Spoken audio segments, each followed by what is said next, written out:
ઐતિહાસિક કામ કરવા જઈ રહ્યા હોય ત્યારે એનામાં તમામ પ્રકારની ધીરજતા, ગંભીરતા, આયોજનને પહોંચી વળવાની ક્ષમતા, એનામાં તમામ પ્રકારની કુનેહું હોય ત્યારે આવડો ઐતિહાસિક પ્રસંગ પાર પડતો હોય છે। ત્યારે હું નવ દંપતીને સુખી લગ્ન જીવનની શુભેચ્છાઓ સાથે ભગવાનને પ્રાર્થના કરું કે એમનું જોડું અમર રાખે। આ સંસારની જવાબદારીઓ જ્યારે સંભાળી રહ્યા છે ત્યારે એમને તમામ જવાબદારીઓ સંભાળવા માટે ભગવાન પરમાત્મા એમને અતૂટ શક્તિ આપે અને સંસાર જીવનમાં જ્યારે આજે બંધનથી બંધાઈ રહ્યા છે ત્યારે એ માતા પિતા હોય, સાસુ સસરા હોય, એમના સાથે મળીને એક નવા જીવનની શરૂઆત કરી રહ્યા છે ત્યારે એમના સમાજના કામો કરવા માટેની અને આવનાર સમયમાં તમામ ક્ષેત્રમાં ખૂબ નામના મેળવવા માટેની ભગવાન પરમાત્મા એમને શક્તિ આપે એવી પણ આ તબક્કે ભગવાન પરમાત્માને પ્રાર્થના કરું છું। આ 116 સમૂહ લગ્નના માધ્યમથી તમામ જે પરિવારો છે એનો લાખો રૂપિયા, કરોડ લાખો રૂપિયા આજે આ સમિતિએ એક સમૂહ લગ્નના બંધનથી બચાવ્યા છે અને લાખો રૂપિયા જ્યારે સમૂહ લગ્ન સમિતિએ આયોજકોએ બચાવ્યા છે ત્યારે સમૂહ લગ્નની સાથે સાથે આ તમામ સમાજો એક શિક્ષણમાં આગળ વધે, તમામ જે નાના મોટા ઘરના જે ખર્ચાઓ છે, વટ વતનને વ્યસન જે સમાજો એ છોડશે, જે પરિવારો છોડશે એ પરિવારો આવનાર સમયની અંદર ખૂબ આગળ જશે।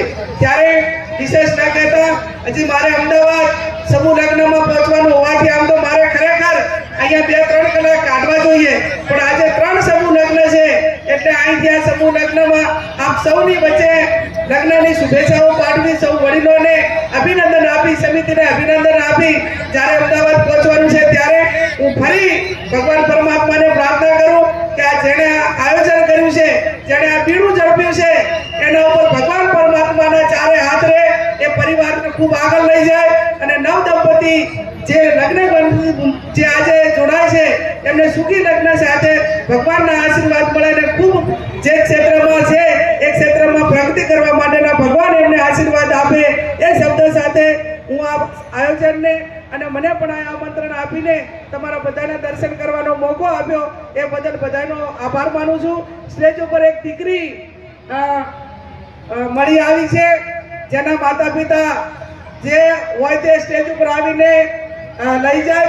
2.5 વર્ષની દીકરી છે, હું માનું ત્યાં સુધી આ પેલા જે એલઈડી ઉપર પણ દેખાય છે એટલે જે એનો પરિવાર હોય એ મુખ્ય સ્ટેજ ઉપર આવીને દીકરીને લઈ જાય। ફરી પણ અહીંયા મને બોલાવી મારું સન્માન કર્યું અને તમારા બધાના દર્શન કરવા માટેનો એક સર્વ સમાજના દર્શન કરવા માટેનો મોકો આપ્યો એ બદલ ખૂબ ખૂબ હૃદયપૂર્વક આભાર માનું છું। ખૂબ ખૂબ આભાર બહેનશ્રી। સ્ટેજ પર એક નાની દીકરી મળી આવેલી છે, અહીંયા એલઈડીમાં પણ એ દીકરીને બતાવી રહ્યા છે, તો ઝડપથી એમના જે પણ માતા પિતા સગા સંબંધી હોય એ ઝડપથી મંચ પર આવી અને આ દીકરીને મેળવી લે।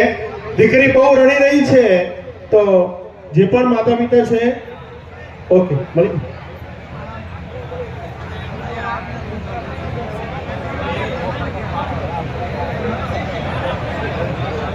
સંત શ્રી કનુરામ મહારાજ પધારી રહ્યા છે તો એમનું સ્વાગત છે।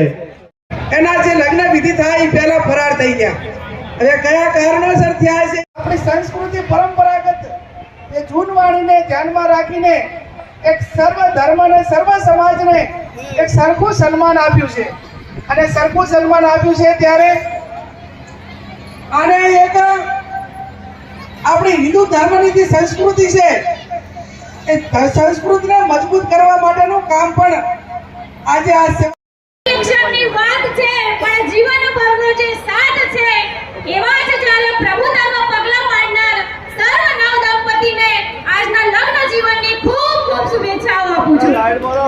લગ્ન જીવન તમારું સુખમય શાંતિની રીતે પાર પડે, એકમેકના સાથ અને સહકારથી આપ સૌ ચાલો એવી મા જગદંબાને પ્રાર્થના કરું છું।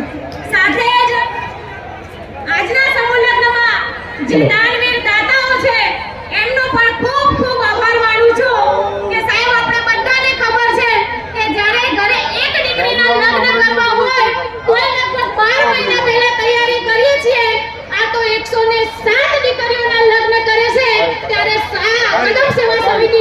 ખરેખર આપણે બધાએ બે હાથ ઊંચા કરી તાળી પાડીને કરમશાળા સમિતિને આવકારીશું. મારે 3 કાર્યક્રમમાં જવાનું હતું, પણ આટલું સરસ મજાનું આયોજન જોઈ અને મને પણ અહીંયા સ્ટેજ ઉપરથી ઉઠવાનો જીવ નતો થતો. આ બધાના દર્શનનો લાભ મળ્યો એ બદલ ખૂબ ખૂબ આભાર માનું છું. સમય ઓછો છે, પણ સાહેબ 107 દીકરીઓના લગ્ન છે ત્યારે એક વાત જરૂર કરીશ. વાત ઘણી લાંબી છે, પણ હું ટૂંકમાં જ બતાવી દઉં છું કે એક માં વગરની દીકરી હતી અને માં વગરની દીકરીના લગ્ન થતા હતા. બાપ, આપણે બધાને ખબર છે કે જ્યારે ઘરમાં સ્ત્રી ન હોય અને એક દીકરીને ઉછેરીને એને લગ્ન કરવા ખૂબ અઘરી વાત છે. ત્યારે જેમ તેમ કરીને બાપે ઘરે પ્રસંગ માંડ્યો. દીકરીને પૂછ્યું કે બેટા તારી માં હોય તો તું તારા મનની વાત કરો, પણ એક બાપ તરીકે તને પૂછું છું કે બેટા તારે શું જોઈએ છે? ત્યારે દીકરીએ જવાબ આપ્યો કે મમ્મા મારે જોઈતું કશુંય નથી, પણ તમને એક વિનંતી કરવી છે. બાપે કીધું કે બોલ બેટા, તારી જે પણ વાત હોય હું માનીશ. ત્યારે દીકરીએ કીધું, આપણે બધાને ખબર છે કે આપણે જ્યારે દીકરીના લગ્ન કરીએ ત્યારે એને આપણે વાસણો આપતા હોઈએ છીએ. અને આ તો હવે પહેલા તો આપણી બધી બહેનોને ખબર છે કે આપણે ચૂલા ઉપર રાંધવું પડતું. ત્યારે દીકરીએ એના બાપને કીધું કે બાબા મારી વાત માનજો કે આપ જે વાસણ મને આપો છો એની ઉપર તમારું નામ ના લખાવતા. દીકરીએ કીધું કે તમે જે મને વાસણ આપો છો એની ઉપર તમારું નામ ના લખાવતા. ત્યારે બાપાએ પૂછ્યું કે બેટા વાત તો તારી માનીશ, પણ શું કારણ કે આ વાસણ ઉપર મારું નામ ના લખાવું? ત્યારે દીકરીએ સુંદર જવાબ આપ્યો કે બાપા વાસણ મારે ઘરે લઈ જઈશ. કોઈક વખત એવું સારું કે નરસું ટાણું હશે અને આ વાસણ મારે ચૂલા ઉપર મૂકવા પડશે, અને ચૂલા ઉપર મૂકીશ ત્યારે આ વાસણ એ કાળા થશે, અને જ્યારે કાળા થશે ત્યારે આ વાસણ માંજવા માટે મારે એના ઉપર માટી લગાડવી પડશે. ત્યારે હું નથી ઈચ્છતી કે મારા બાપના નામ ઉપર આ માટી લાગે, એટલા માટે કહું છું કે વાસણ ઉપર તમે નામ ના લખાવતા. મારો કહેવાનો ભાવાર્થ એટલો જ છે કે દીકરી બે ગુણ તારે છે. ત્યારે જ્યારે દીકરીએ આવો જવાબ આપ્યો કે બાપા તમારા નામ ઉપર કે આપણા સમાજ ઉપર કે આપણા વડીલો ઉપર કોઈ લાંછન ના લાગે એવું કામ હું ક્યારે નહીં કરું. અને આ વાત બાપે સ્વીકારી. ત્યારે જ કહેવાય છે કે દીકરી કેમ નીચું વાળીને ચાલે છે, એટલે નીચું જોઈને ચાલે છે કે ક્યાંક મારો બાપ અને મારો ભાઈ નીચું જોઈને ચાલે એના માટે. ત્યારે અહીંયા ઉપસ્થિત બધાને બે હાથ જોડીને વિનંતી કરું છું કે સરસ મજાનું સમૂહ લગ્નનું આયોજન કર્યું છે. આ વખતે 107 દીકરીઓના લગ્ન કર્યા છે, પણ હમણાં જેમ ભાઈએ કીધું કે આવનાર સમયની અંદર 500 દીકરીઓના લગ્ન કરવા છે. અને આવો જ સાથ અને સહકાર બધાનો મળે અને આ રીતે જો કાર્ય કરતા રહે. આપ સૌનો ખૂબ ખૂબ આભાર માનું છું. દીકરીઓને વારસામાં કશું નહીં આપો તો ચાલશે, પણ સારા સંસ્કાર અને શિક્ષણ આપજો, કારણ કે ધન દોલત તો ક્યાંય કામ આવતી નથી. સારું શિક્ષણ અને સંસ્કાર હશે તો ચોક્કસપણે દીકરી આગળ વધશે.